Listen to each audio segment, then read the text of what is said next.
लावारिस dead body था।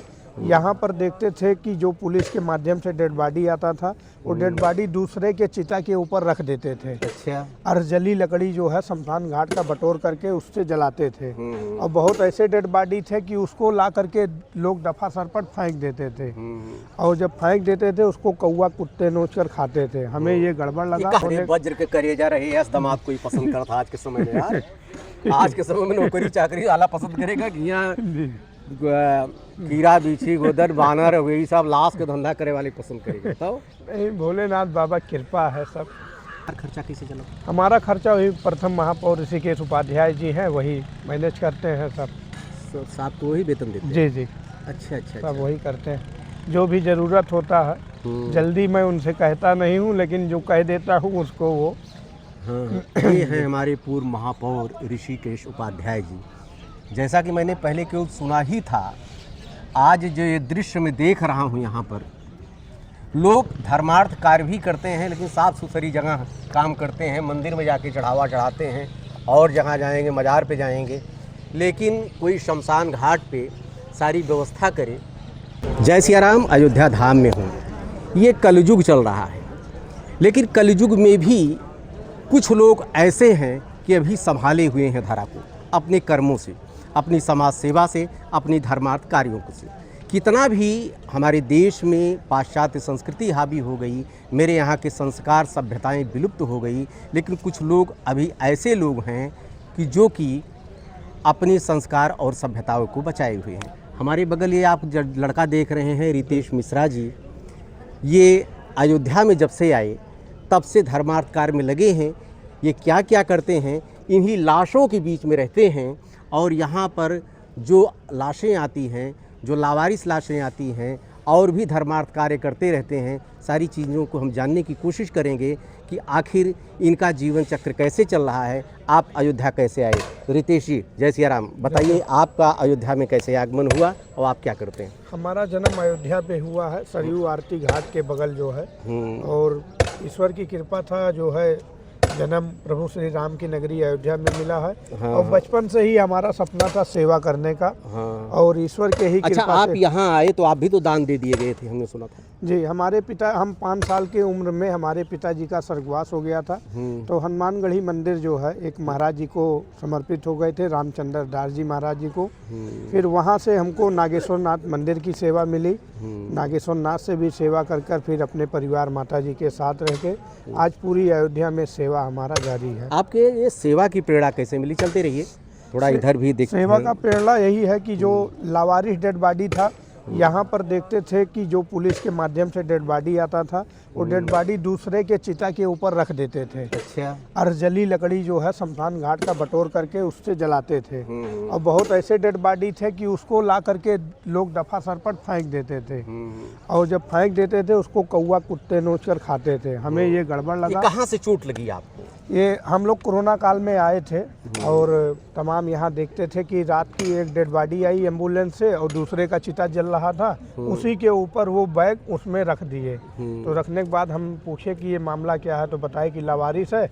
इसका सरकार के द्वारा बजट तो आता है लेकिन बाद में आता है। संबंधित जो चौकी इंचार्ज जो कोतवाल रहते हैं वही लोग परेशान रहते हैं, उन्हीं के माध्यम से जो है अंतिम संस्कार कराया जाता है। इसमें सिपाही बेचारे पीछे जाते हैं, सिपाही का पैसा खर्च होता है, जल्दी सरकार की तरफ से मिलता नहीं।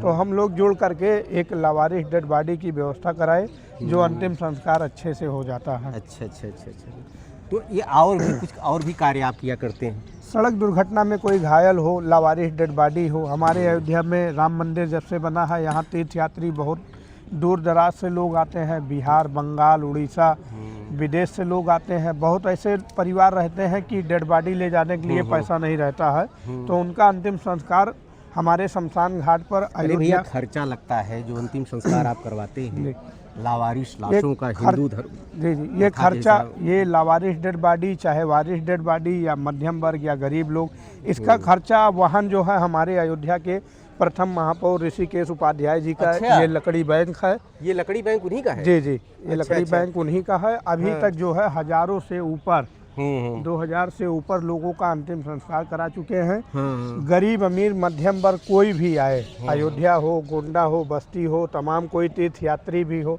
सबका अंतिम संस्कार निःशुल्क हो जाता है। ये लकड़ी जो दी जाती है इसका कोई मैनेजमेंट कोई करता है यहाँ पर? ये हमारे चाचा हैं, यही मेजरमेंट यही देख यही रेख देखते करते हैं? जी। अच्छा, क्या नाम भैया? यादव जी। अच्छा अच्छा, यहाँ मैनेजमेंट लकड़ी का आप देखते हैं। आपको महापौर जी की तरफ से कुछ मिलता है? जी, पैसा क्या देते हैं? पैसा देते हैं। आपको सैलरी देते हैं, हैं? वेतन आपको दिया जाता है यहाँ पर। वहाँ पे लकड़ी जो है जो आता है यहाँ पर लाश जलाने, जो महापौर जी कहते हैं वही हम लोग करते हैं। हाँ हाँ पहले महापौर जी से कहेंगे, पुराने वाले से, हाँ, तो वो कहेंगे तो हम लकड़ी देंगे जितना अच्छा, मन का, अच्छा। 4 कुंटल 5 कुंटल जितना इच्छा का। निःशुल्क? निःशुल्क, 1 रुपया नहीं लेना है। अच्छा अच्छा, खाली नाम लिखा हुआ है अपना? अच्छा अच्छा, लावारिश के लिए तो कोई उसके लिए अनुमति लेनी पड़ती है आपको? सब महापौर। अच्छा, वो तो अनुमति लेनी पड़ेगी, स्वाभाविक भाई, बताना तो पड़ेगा जब हिसाब आप लकड़ी का रखते हैं। पता नहीं कौन लकड़ी है, कोई इधर उधर कर दे। नहीं, वो भी पहले जिम्मेदारी है आपकी होगी। पहले यही था कि कोरोना काल में लकड़ी खत्म हो गया था। हाँ। पैसा देने के बाद भी नहीं मिलता था, तो राम मंदिर से आया था। यहाँ लकड़ी बैंक हम लोग देखते थे, तो हमारी लकड़ी लोग चुरा ले जाते थे। अब जैसे लकड़ी व्यवसायी हैं, तो ये अपने खरीद रेट पर जो है हमको वहन कर देते हैं। अच्छा अच्छा अच्छा, जी ये जी, अपना खरीद रेट जो है 3,3500 रुपए का, जिसमें 4 कुंटल लकड़ी, 2 पंडित, चिता लगाया, सारी व्यवस्था ये कर देते हैं।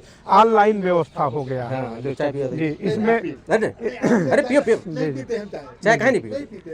हैं? ये पीबे नहीं करते हैं? जी। अच्छा अच्छा, लो। हैं? अच्छा अच्छा, लाओ लाओ, हम तो पी सकते हैं। तो भैया ये बताइए कि ये और जो आप काम किया करते हैं सामाजिक कार्य, जी मैंने देखा है कभी आप ऐसी ऐसी जगह पे आप पहुंचते हैं जो कि एकदम कान से अलाउ नहीं करता है लोगों का, इतनी गंदी गंदी जगह आप दिखाई पड़ते हैं, जी।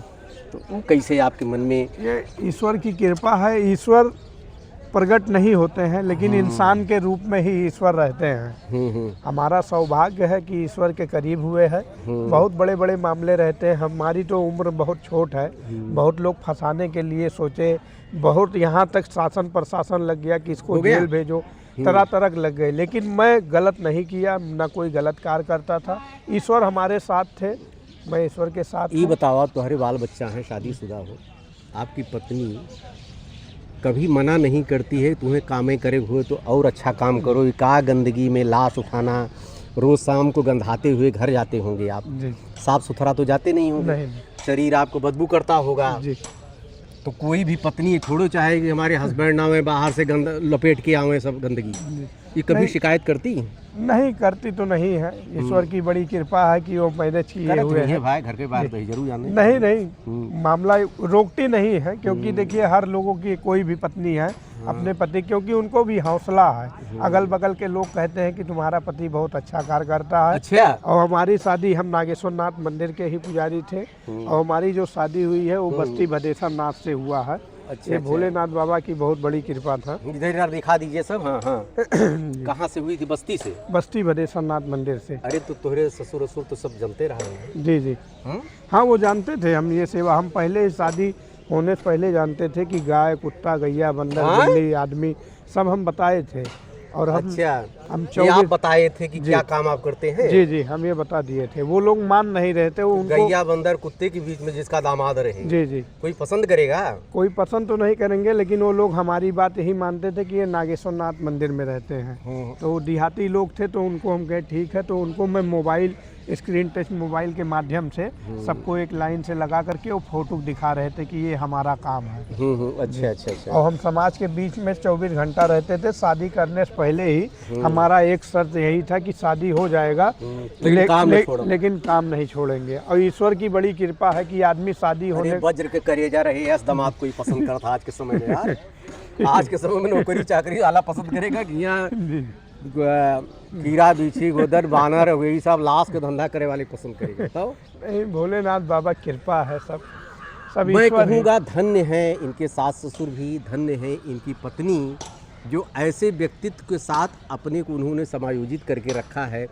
असली तो बधाई के पात्र, धन्यवाद के पात्र वो भी हैं, क्योंकि एक आदमी के बिना सहयोग से एक अकेले कुछ नहीं कर सकते हैं। जब तक घर वाले सपोर्ट न करें। अच्छा तोरे लड़के उड़के सब हैं बाल बच्चे? हाँ, हमारी एक लड़की है, एक लड़का जानते है। मेरे पापा का करते? हाँ जानते हैं, मोबाइल भी देखते हैं सब। लड़की तो पढ़ने जाती है स्कूल, अभी लड़का छोटा है। लड़का 4 साल का है, लड़की 8 साल की है जी। बाहर खर्चा कैसे चला? हमारा खर्चा वही प्रथम महापौर ऋषिकेश उपाध्याय जी हैं, वही मैनेज करते हैं सब। साहब को वही वेतन देते हैं? जी जी, अच्छा अच्छा सब वही करते हैं। जो भी ज़रूरत होता है जल्दी मैं उनसे कहता नहीं हूँ, लेकिन जो कह देता हूँ उसको वो। हाँ, ये हैं हमारे पूर्व महापौर ऋषिकेश उपाध्याय जी। जैसा कि मैंने पहले केवल सुना ही था, आज जो ये दृश्य मैं देख रहा हूँ यहाँ पर, लोग धर्मार्थ कार्य भी करते हैं, लेकिन साफ़ सुथरी जगह काम करते हैं। मंदिर में जाके चढ़ावा चढ़ाते हैं, और जहाँ जाएंगे मज़ार पे जाएंगे, लेकिन कोई शमशान घाट पे सारी व्यवस्था करे। आज भी बेचारे हैं नहीं वो इस समय महापौर, लेकिन उसके बावजूद ऐसा पुनीत कार्य कर रहे हैं। निश्चित रूप से बधाई के पात्र हैं। ऐसे लोगों को आगे बढ़नी चाहिए। देखिए सब कुत्ते यहाँ पे सो रहे हैं। यहाँ ये पर सब, पुराने वाले महापौर ने शासन प्रशासन और मुख्यमंत्री जी को जानकारी दिए थे कि शमशान घाट यहीं पर बने। तो शमशान घाट अभी आपको दिखाएंगे, बहुत VIP बन रहा। अच्छा ही बताओ, शासन प्रशासन से कुछ तुम्हें मिला आज तक? शासन प्रशासन से कुछ नहीं, मदद मिलता है कि कहीं कोई संकट में पड़ते हैं तो कि साले उड़ावा जा रहा, खाली फूले पाती तोहरे दिन जात है, गुलदस्ता दिया जाता है, कि कुछ आर्थिक कहीं कुछ मदद मिली नहीं, आपको? आर्थिक मदद कोई नहीं मिला। मैं यहाँ के जिले के सभी अधिकारी जनप्रतिनिधियों से कहा कि हमारे पास एक ज़मीन है, प्रधानमंत्री आवास पास करा दें। कोई जनप्रतिनिधि, कोई अधिकारी प्रधानमंत्री आवास नहीं पास करा पाए। और हम सरकार के लिए न जाने कितना मदद कर दिए, लेकिन सरकार हमारे लिए नहीं कर रही है। और भाजपा सरकार में बड़ा गुट है। गुट ये महापौर का आदमी है, तो ये सांसद का आदमी है, तो ये विधायक का आदमी है, ये अध्यक्ष का आदमी भी है। शिकार आपको इसी में हमको शिकार टारगेट कर लेते हैं। आइए आइए आइए, इधर चलते रहिए। राजनीति के शिकार रितेश जोगी हो जाते हैं। और कोई हो, लेकिन शमशान पे जो लकड़ी का व्यापार, लकड़ी मतलब लावारिस लाशों का जो मसीहा हो, वो भी राजनीति का शिकार हो जाते हैं। हमारे यहाँ लावारिस लाशों के क्या नाम था उनका? वो शरीफ चचा थे। शरीफ चचा। शरीफ चचा ने बहुत काम किया, और उससे कम काम ये नहीं कर रहे हैं। लेकिन उसके बावजूद अगर ये दूसरी बिरादरी के होते, अब तक वोट बैंक की अगर पॉलिटिक्स होती, अभी ये दलित होते, अभी ये यादव होते, अभी और अन्य जातियों के होते, तब तक वोट लेने वाले इनको फूल माला पहनाने जरूर आ जाते। लेकिन ब्राह्मण बिरादरी के होने के नाते ये माना जाता आपका धर्म है। आपको क्या मिलेगा? तो ये लकड़ी कहाँ से आती है रितेश? ये लकड़ी उन जंगलों से आते हैं, कट करके यहाँ पर लोग बेचते हैं। तो महापौर जी खरीद लेते हैं सब? हाँ, इसको महापौर जी खरीदते हैं। जो पेमेंट होता है इनको। महीना कितनी लकड़ी लग जाती है? और कितनी महीने का लाखों रुपए तक खर्चा हो जाता है। हाँ, लाख तो लग ही जाएगा। जी जी। अब लाश है, कोनो जरूरी बा रोज 10 ठिरावे करे का दिन जी। दिक्कत। अच्छा, ये आम लोगों के लिए भी लकड़ी है कि खाली जो लावारिस हैं जो? नहीं, आम लोग, जो गरीब लोग हैं, मध्यम वर्ग हैं, कोई नेता मंत्री है, आदमी देखिए दुख में रहता है। और हमारे महापौर जी लोगों के दुखों में सदैव साथ रहते हैं। हर इंसान एक बराबर है। इंसान ना कोई गरीब है ना अमीर है। ये शमशान घाट है, यहाँ पर सब एक समान है। चाहे गरीब आए चाहे अमीर आए, यही आम की लकड़ी सबके ऊपर लगते हैं। अच्छा। हमारे अयोध्या के राजा साहब भी एक्सपायर हो गए थे, यही आम के लकड़ी से उनका भी अंतिम संस्कार हुआ था। जी जी जी जी, जी। सब एक राजा हो, प्रजा हो, चाहे गरीब हो चाहे अमीर हो, जी जी। यही लकड़ी जो दिखाई पड़ रही है, अंत में यही लकड़ी सबका साथ देती है। कोई हीरा सोना से नहीं। अब देखिए कुछ लोग मस्त होके, देखिए यहाँ लाशें जल रही, देखिए उस पर नाव में दिखाइए, कोई परवाह नहीं। यही है जिंदगी। हम भी निवेदन करेंगे, जितने जनप्रतिनिधि हैं, सरकार में उच्च पदों पर लोग बैठे हैं, जो धनाढ़ लोग हैं, जो सेठ हैं, ऐसे व्यक्तित्व की कुछ आप लोग मदद कीजिए। इनको पैसे की नहीं, इनके साथ खड़े हो जाइए। जो धर्मार्थ कार्य कर रहे हैं उसमें आप लोग पूरा सहयोग दीजिए, आप लोगों का कल्याण होगा। देखते रहिए अयोध्या दर्पण। ढेर सारी शुभकामनाएं आपको। धन्यवाद।